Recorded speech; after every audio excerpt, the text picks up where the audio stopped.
Halo, assalamualaikum. Apa kabar kalian semua?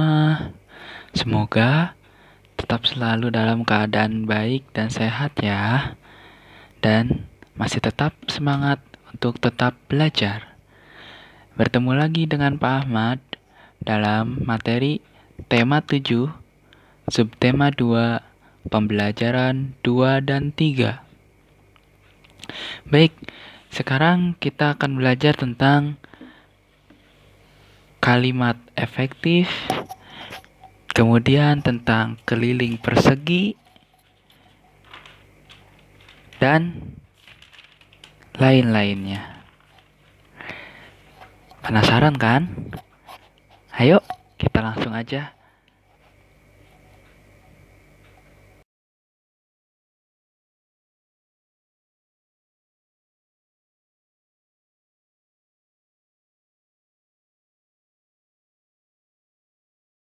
Baik, kita masuk ke pembelajaran 2 tentang kewajiban dan hak.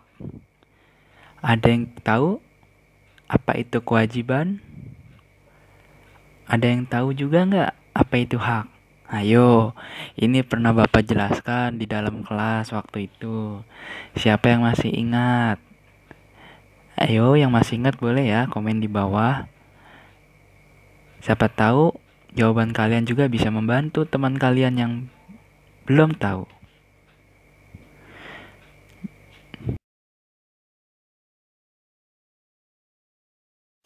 Ya, terima kasih untuk kalian yang sudah menjawab atau menjelaskan tentang kewajiban dan hak di kolom komentar. Baik, sekarang giliran Pak Ahmad ya, untuk mengingatkan kembali penjelasan yang sudah pernah Bapak jelaskan di kelas tempo dulu. Kewajiban itu adalah segala sesuatu yang dianggap sebagai suatu yang harus dilakukan. Atau lebih mudahnya, kewajiban itu adalah suatu hal yang harus kita laksanakan. Kemudian, hak itu apa sih? Hak itu adalah segala sesuatu yang diperoleh oleh seseorang. Jadi, ketika kalian sudah menjalankan kewajiban kalian, maka kalian akan mendapatkan hak kalian. Jadi, kalau kalian belum melaksanakan kewajiban kalian, kalian tidak boleh ya menuntut hak kalian. Oleh karena itu, sebelum kita menuntut hak kita atau mendapatkan hak kita harus menjalankan kewajiban kita terlebih dahulu. Contohnya, ketika kalian berada di sekolah, kewajiban kalian apa?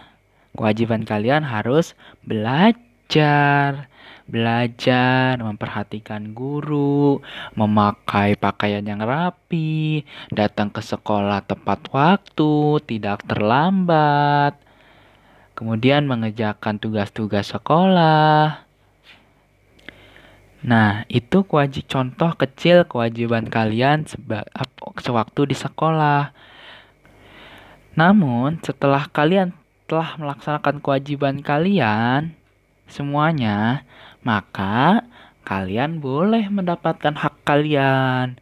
Contoh hak kalian di sekolah adalah mendapatkan pengajaran yang baik, mendapatkan penjelasan dari guru-guru kalian, mendapatkan nilai-nilai dari guru kalian, dan juga mendapatkan fasilitas belajar yang memadai untuk kalian belajar di sekolah. Contohnya, di sekolah ada fasilitas bangku, meja, papan tulis, AC, kipas, kamar mandi, perpustakaan, dan lain-lainnya yang bisa kalian gunakan sewaktu kalian berada di sekolah.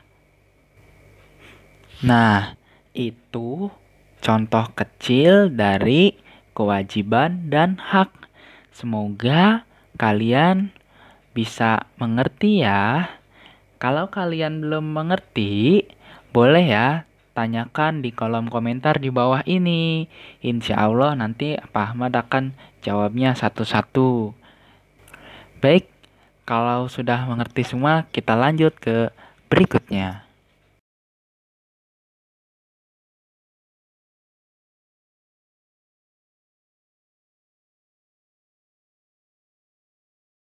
Nah, tadi sudah Bapak jelaskan tentang pengertian hak dan kewajiban dan juga contoh kecilnya.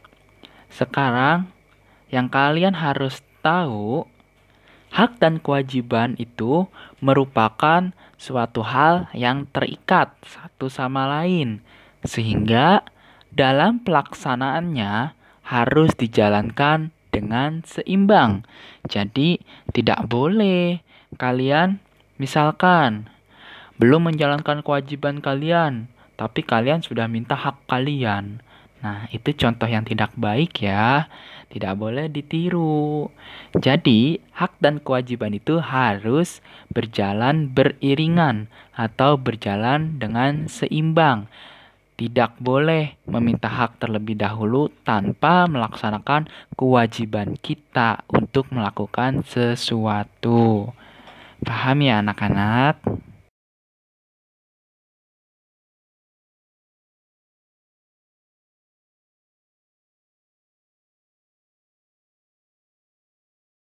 Baik, sekarang kita masuk ke pembelajaran 3. Kalimat efektif. Ayo, siapa yang tahu apa itu kalimat efektif? Ini juga pernah dijelaskan di pertemuan-pertemuan sebelumnya. Ayo coba diingat-ingat lagi. Siapa yang paling ingat? Kalau yang memperhatikan pasti masih ingat apa itu kalimat efektif. Ayo, yang masih ingat boleh ditulis di kolom di bawah. Dijelaskan apa yang kalian tahu tentang kalimat efektif sebelum Bapak menjelaskannya.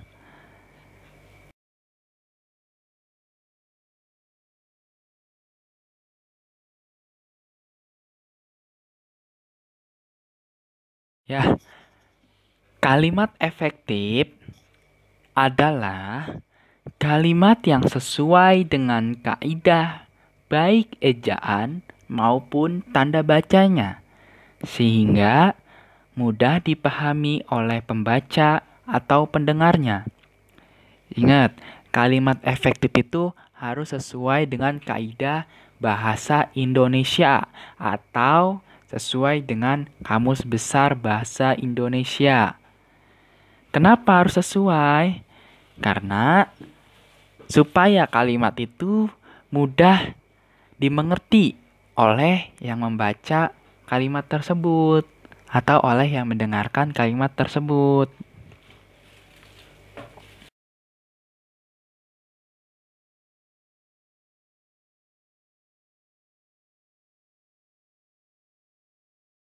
Nah, adapun syarat dari kalimat efektif itu, yang pertama, kalimat efektif itu harus mudah dipahami. Yang kedua, tidak menimbulkan salah tafsir atau salah paham. Ya. Yang ketiga, syarat kalimat efektif itu adalah menyampaikan pemikiran penulis kepada pembaca atau menyampaikan isi dari yang kita tulis kepada pembaca atau kepada pendengarnya.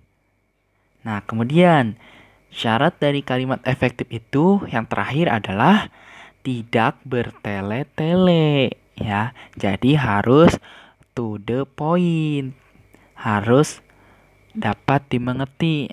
Paham ya? Baik, kalau sudah paham semuanya,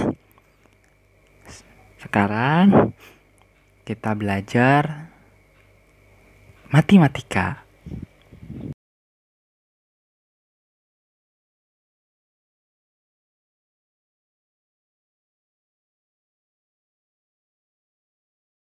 Dalam pembahasan kali ini, kita akan belajar tentang keliling segitiga.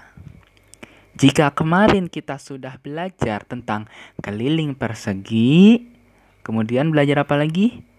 Ya, belajar keliling persegi panjang, maka sekarang kita akan belajar tentang keliling segitiga. Ingat, segitiga itu mempunyai berapa sisi? Iya, betul, mempunyai 3 sisi. Ada sisi 1, ada sisi 2, ada sisi 3. Nah, sekarang kalau kita ingin mencari keliling segitiga, apa sih yang harus kita lakukan? Yang pertama-tama harus kita lakukan untuk mencari keliling segitiga itu adalah kita harus tahu dulu rumusnya. Nah, untuk mencari keliling segitiga, rumus yang kita gunakan itu adalah K sama dengan S ditambah S ditambah S. Ya. K di sini apa? K di sini itu adalah keliling. S di sini adalah sisi. Kenapa S-nya ada 3? Karena segitiga itu mempunyai 3 sisi. Ya, ada sisi 1, sisi 2, dan sisi 3. Ingat ya, sebelum kalian menjawab soal keliling segitiga, kalian harus menuliskan dulu rumus keliling segitiganya, yaitu K sama dengan S ditambah S ditambah S. Pak Ahmad kira ini rumus yang cukup mudah dihafal ya. Mudah-mudahan kalian hafal semuanya. Amin.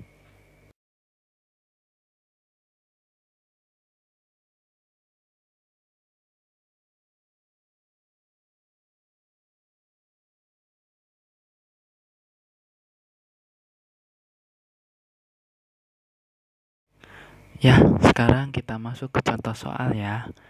Misalkan ada sebuah segitiga dengan mempunyai sisi 8 cm, 6 cm, 7 cm. Kemudian kita tulis dulu, diketahui sisi segitiga, sisi yang pertama itu berapa? 8 cm. Sisi yang kedua 6 cm. Sisi yang ketiga 7 cm. Kemudian ditanya. Apa yang ditanyakan? Kalian tulis ya. Berapakah keliling segitiga? Kemudian jawab. Ingat, sebelum kita jawab, kalian harus tulis dulu rumusnya. Rumus yang sudah tadi kita bahas tentang keliling segitiga, yaitu K sama dengan S ditambah S ditambah S. Kemudian kita tulis lagi sama dengannya. Kita tulis yang tadi diketahui itu. 8 ditambah 6 ditambah 7. Kemudian sama dengan 21 cm. Jadi keliling segitiga adalah 21 cm. Gimana? Gampang kan? Cuma ditambah-tambahin aja. Pak Ahmad yakin kalian semua pasti bisa. Semangat!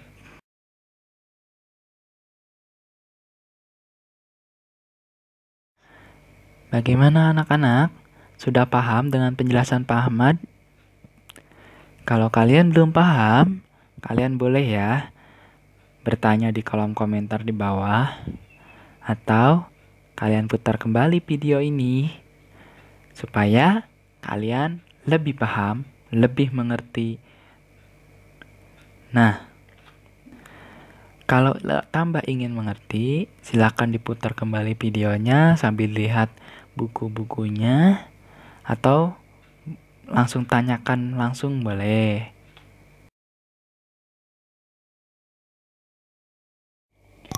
Kalau kalian sudah paham dengan semua penjelasan Pak Ahmad di atas tadi, sekarang ayo kalian buka buku kalian, buku modul kalian, buku tulis kalian. Kalian buka halaman 26. Kalian buat ya 5 kalimat efektif. 5 kalimat efektif. Di halaman 26, ayo menyusun kalimat. Nah, kalian buat 5 kalimat efektif di buku tulis kalian. Jangan lupa di atasnya ditaruhin tanggal ya. Kemudian kalian buka juga halaman 28. Ayo berlatih. Kalian kerjakan di buku tulis juga ya. Ingat, caranya seperti yang tadi Pak Ahmad ajarkan ya. Mudah-mudahan kalian semua dapat mengerjakan dengan baik, sudah paham semuanya, dan bisa mengisi dengan baik. Amin.